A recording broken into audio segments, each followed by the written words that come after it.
it's the money's broken, and like it's destroying cultural incentives around the world to just like not be a greedy piece of shit. So that's the kind of the conclusion I've come to, and I'm really right now, I'm trying to start exploring this idea of looking at Bitcoin from like the flipped perspective you look at it, where it's like, I think there's some portion of the society that doesn't see that money's broken, or that is doing financially well enough that they're not ultimately concerned with it right now. And I'm trying to explore the idea of a principles first approach, like looking at Bitcoin from the principles that most Bitcoiners seem to find once they've gotten involved, like through the money. Like, money's broken, or I'm trying to get rich, I get into Bitcoin. And I think a lot of Bitcoiners like can agree that once you start really understanding and exploring what it is, there's a lot of core principles that Bitcoiners come to, like an openness to searching for truth, and low time preference, and community is a big one. So things of that nature, and I'm really trying to figure out how to take the conversation of Bitcoin for those who might need the social, cultural principle thing more than the money thing, and guide it in that direction. But it's a challenge. And like every time I hear you talk, I'm like, oh, it is the money. Yeah, I think that the hard thing is that people, one, are busy in their daily lives, and two, is like what would grab their attention to get them interested. And that, you know, it might be something along the lines of kind of that shock, or making a statement on the principles to say, hey, this will all happen because of this thing. And then, but in order for them to develop a framework to connect the dots between there, it's, at least I've found, difficult to not go to that root level.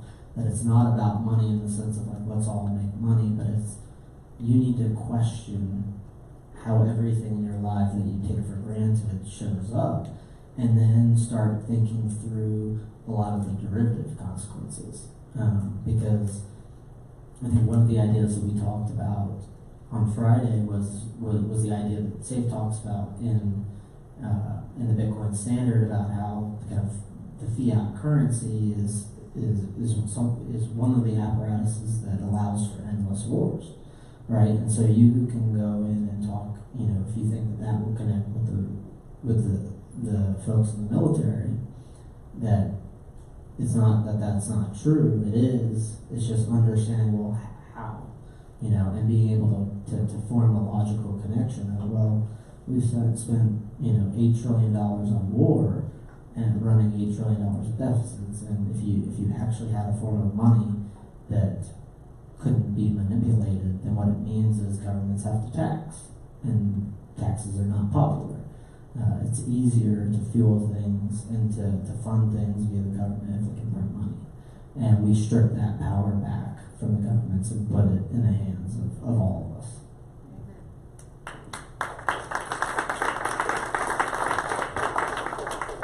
Yeah, the conversation around Bitcoin, specifically with soldiers and veterans, is, especially people who are still serving, that's the book I'm writing right now, and it's been a really difficult and delicate balance, trying to kind of find a way to talk about this new money that essentially ends all of the things that they work for, like, and not just for, like, in the sense that they get paid, but like, people are like, fuck the Fed, and we're destroy the administrations and everything we know, because Bitcoin kind of, we know, changes everything.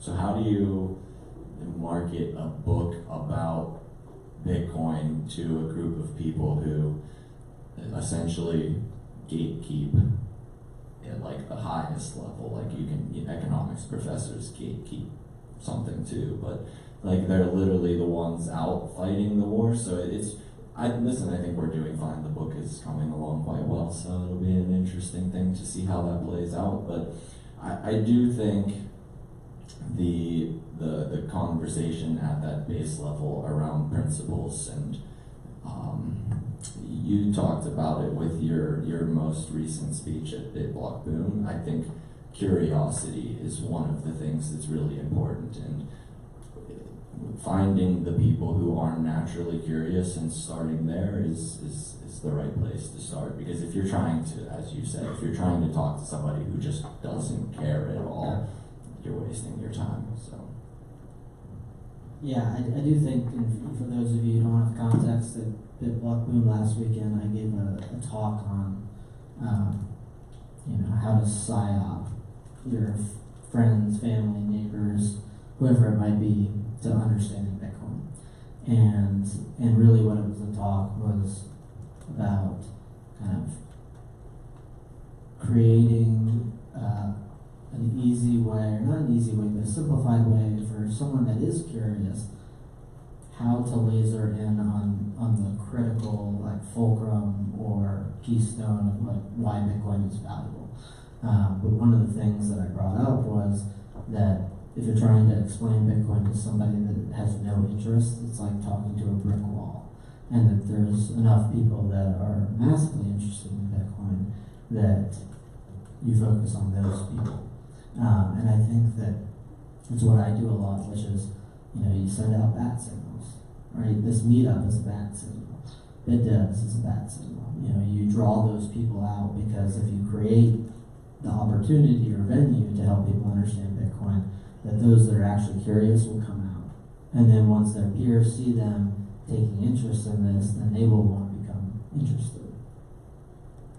Yeah, and I think that's for us, for here at the Austin Bitcoin Club, that's been our huge focus, is that just, I believe, and I know Carr believes, that like community is probably one of the most important things behind the Bitcoin network right now. Like it's great tech and it's changed everything, but like to get it to go where we all want it to go, like we all have to walk it down that path. Like it's path dependent, but it's dependent on us doing it. Like if we all just stopped doing everything right now, Bitcoin just sits where it's at, which is great. It's $50,000 in US money, but like it hasn't changed the world in the ways we need it to. So I think community is super powerful, and I'm glad that we can host this space so we can get as many Bitcoiners together as possible, because what I really want to do is like, I want to help Bitcoiners grow out what it is they're working on. And I know there's a lot of people who are doing really cool things that just like, they need to meet other people who have ideas that help grow their ideas, like just a sounding board to like work together through ideas, concepts, problems, and then hopefully like find a way that we can get like other resources beyond just ideas into the hands of people who are trying to build cool shit. So one day at a time. Yeah, I think about, especially as you guys think about the direction of this meetup of the group, when a group of us went to BitBlock Boom last year, it was really the inspiration to start our physical meetups back up last September. And the first one, there were 15 people, and then it was 20, 25. January turned into more of a national event, and like 65 people started coming.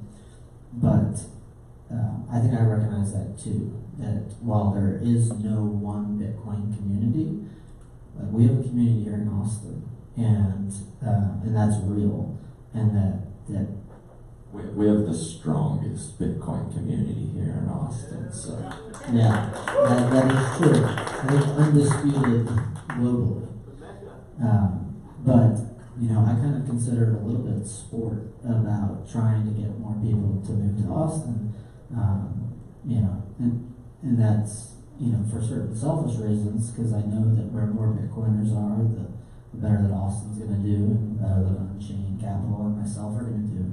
But it's also creating those environments, those random collisions of Bitcoiners. Francis is here, Bull Bitcoin.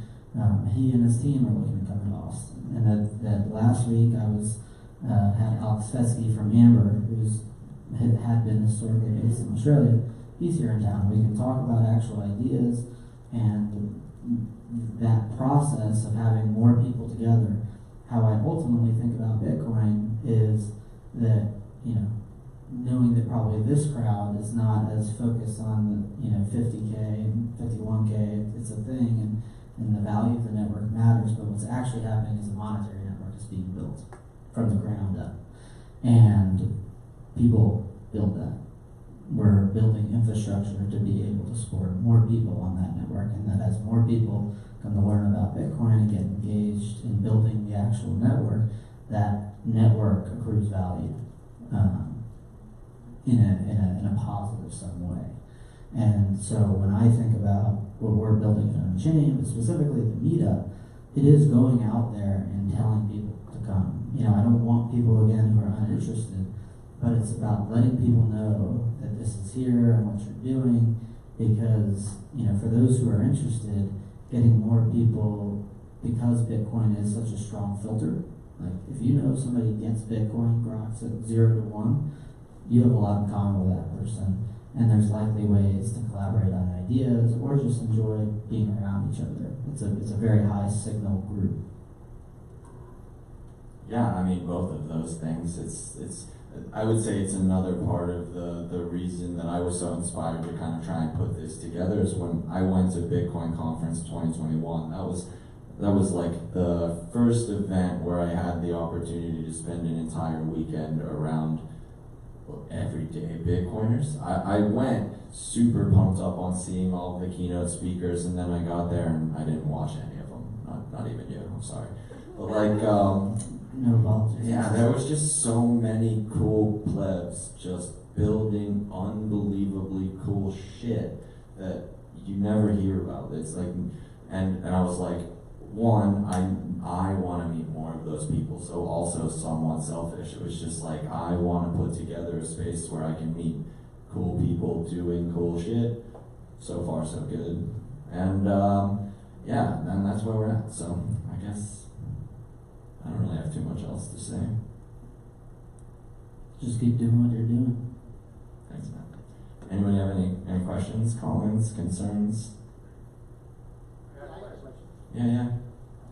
So I've kind of been, learning about Bitcoin the past 2 years now, and past 6 months I've really been diving in, and I feel like now I actually value it for what it really is, which is decentralized, open source, proof of work, all of that.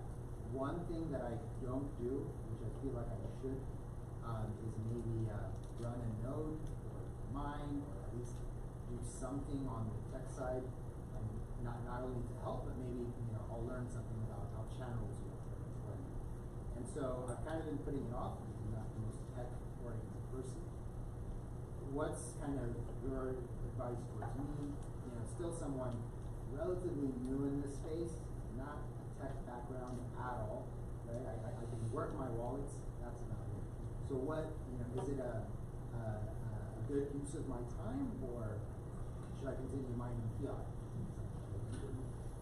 Well, I mean, I don't know how to tell you yes or no on the fiat mining, that part. You just got to figure out on your own. I think, just for me, I'm right there with you. I don't actually have a huge tech background. I'm not very, good with, that kind of high-level stuff. But I also want to run a node. Haven't started myself. But from what I've heard from many people in this community is that, essentially, you're not a Bitcoiner if you're not running a node, so probably do that.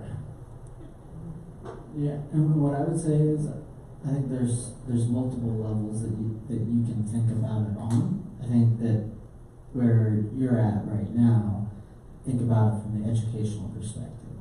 That when you started setting up your wallets and you started sending Bitcoin transactions, test transactions to your own wallet that's not on a Coinbase or a River, that you actually learn something about how the Bitcoin network works.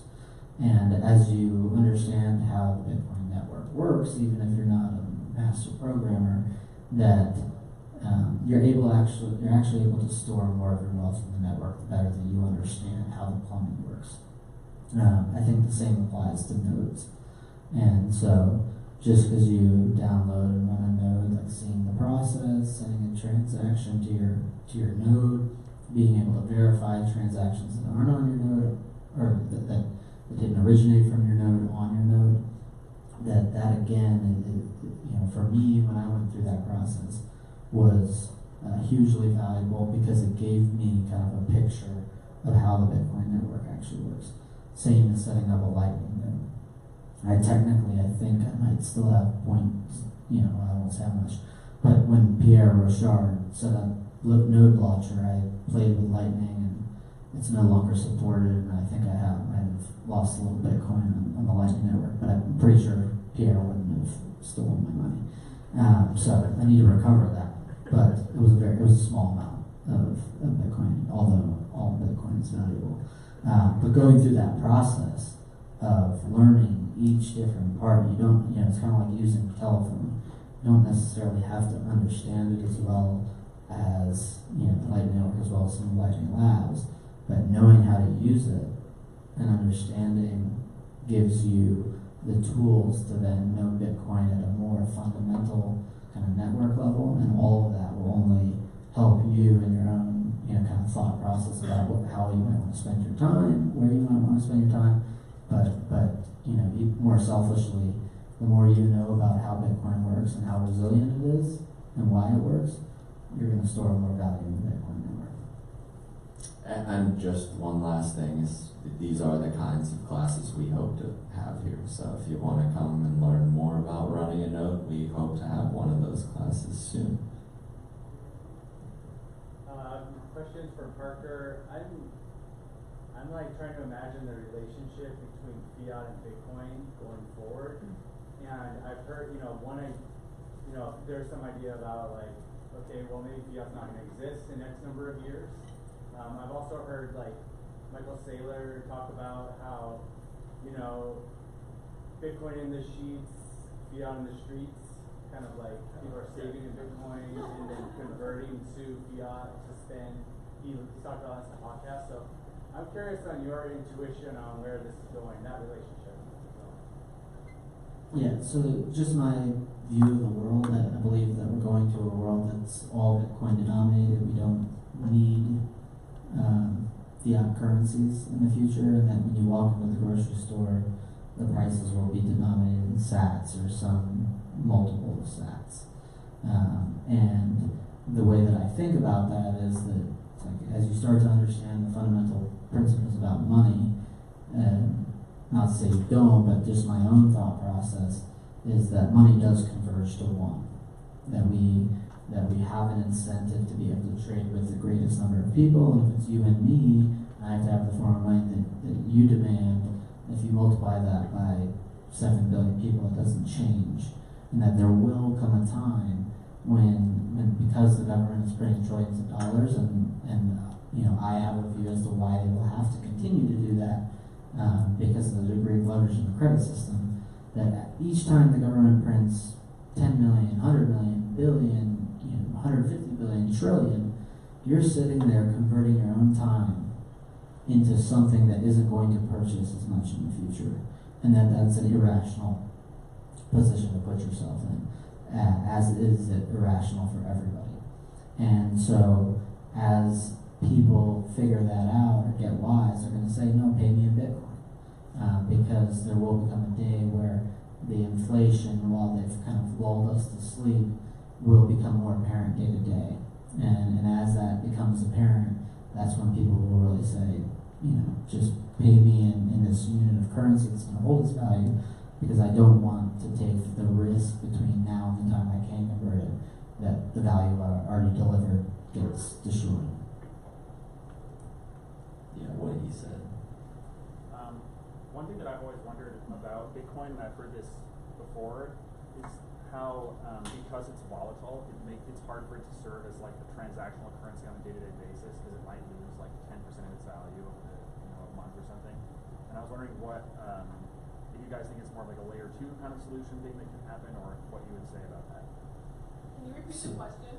Yeah, his question is in volatility. Is that the volatility in Bitcoin could be a concern with the day-to-day transactions, and like how he thinks that that will play out for actually having a mass adoption, because if you're seeing 10, 15, 20% swings in a single day, that makes the price options at the stores, as Parker just laid out, a bit difficult. I'll be curious what you have to say, but like the way I'm looking at it is in the longer term, when you actually reach that place where Bitcoin reaches mass adoption and is basically have everything priced in Bitcoin, you're no longer seeing dollars flow into Bitcoin, which means that you're no longer really seeing the volatility, because the volatility isn't Bitcoin. 1 equals 1, that's how math works with 21 million total supply. Bitcoin is the most non-volatile asset, but what we're experiencing right now is a global population of people who's converging on one freely chosen money, and the volatility you're witnessing is the volatility of the broken money system finding its way into a true money system. So what you're really seeing is human beings at a global scale trying to value what Bitcoin is, and we're going to work through that for a while. But my guess is that the tail end of it, there really won't be much volatility at all, and that's when you can start pricing everything in Bitcoin. Yeah, I agree with that whole thing. And one other kind of point I would just add to it, but I think that is the right way to think about it. That stability is an emergent property of adoption. That people are having to learn about money for the first time, Bitcoin for the first time, and then they're having to price it for the first time. By definition, the first time that you do that, you're doing that with limited information. And then over time, as your knowledge base grows, you kind of become less panicked when the price quote crashes and hold it. But that if I think about today, maybe 150 million people have Bitcoin, but if you probably further qualified it with anything that was material to them, like in terms of a percentage of their wealth, it's probably only about 10 million to 20 million people. That the next 900 million to adopt is like 90x, 100x adoption. So that means 95% of people still are yet to adopt Bitcoin. Once a billion people have Bitcoin, the next 100 million will only represent 10%. So once the marginal demand for Bitcoin is, in terms of growing demand or terminal state of adoption, is a fraction of the embedded base, everything else will be volatile around Bitcoin and everything will be priced in it. But you have to go through that process of price discovery, people having the benefit of knowledge distribution, and more infrastructure existing to make it easier and easier for people to use. What's your timeline? Like, when do you think this is going to be a thing? Let's say when you see the first product price in Bitcoin directly. Ballpark. So I mean, I'll throw this out there before I answer the question for future questions and thoughts. I don't want to get too lost up in speculation, because to some extent I don't have a crystal ball, and I don't want to get too wrapped up in visions of where things could go. I think the answer boils back down to coming back to like a more fundamental thing, where it's like, we know that's where we want to go. What do we need to do today to get there? But like kind of just worrying about when it gets there I don't think it's all that important. We know it's where we're going. We know we can contribute to that, figure out where we can contribute to that, and then just get busy every day. But my guess is sooner than later. 10 to 15 years seems like a really long time, so somewhere in that time frame. Yeah, that would be generally consistent with mine. I think about it in terms of adoption. It's like, when will the first billion people have Bitcoin? By that point, it will probably be a street Bitcoin standard. So if Bitcoin's going to become the one true currency, we need to fix scaling. So how are we going to fix scaling, and why do you think Bitcoin will be that currency instead of the other competitors? Well, I mean, we're going to scale with Lightning. That's already happening, but you probably know more about this than me. Can you repeat the question? Yeah, the question was well, it was less a question, more about an issue, which is that, like, how do we scale Bitcoin, and whether that is going to be second layer solutions, and how does that compete with outside sources. like other cryptos. Yeah, and I think that, or I guess the way my framework is, that Bitcoin's like most fundamental true innovation is 0 to 1 digital scarcity. That Bitcoin is the only thing in the world that is finitely scarce, and then that finite scarcity serves as the foundation for a new monetary system. That everything else in Bitcoin, beyond that 0 to 1 moment of finite scarcity and a credible enforcement of a fixed supply without the need for a trusted third party, everything else is 1 to n. It's a relative, and it's not, I hope this answer isn't a cop out, because I don't think it is. It's, you know, Bitcoin is bigger than all of us. We have to have humility to, you know, understanding the degree of the relative difficulty of certain challenges. So finite scarcity was 0 to 1, and human beings were, you know, had such great ingenuity because it wasn't just Satoshi, it was all the people that came before over the prior 30 years and the people that worked after it, that we solved that. We've solved payments and scaling in a digital form before, and it's impossible to know exactly, you know, there's going to be people that have, that Bitcoin is barely on their radar, that are going to be coming in hands over fist over the next 5 years, that are some of the brightest minds, and it might be those people who create a solution that's not winning. Now, right now, Lightning seems to be the most logical winner, but the outcome's in doubt. And I just approach it with that humility to say, okay, if 0 to 1 is the mind-boggling, how is it possible for something to be finitely scarce? And that's the underpinning of all value in Bitcoin, then we will solve all those other problems. Like those other problems are pedestrian, and we're currently working in the early innings of creating the applications to be able to, you know, not just have base layer Bitcoin, but to scale up layers. Yeah, and I think humility, it comes full circle to the idea of the principles surrounding Bitcoin. So I'm going to call that the last question. If you guys want to have more questions for me or Parker or the other people in the room, I want to open up the opportunity to go ahead and get into the latter half of this event where we just kick it old school, man. So that's all I have to say. Parker, thanks for coming in. Thanks, man.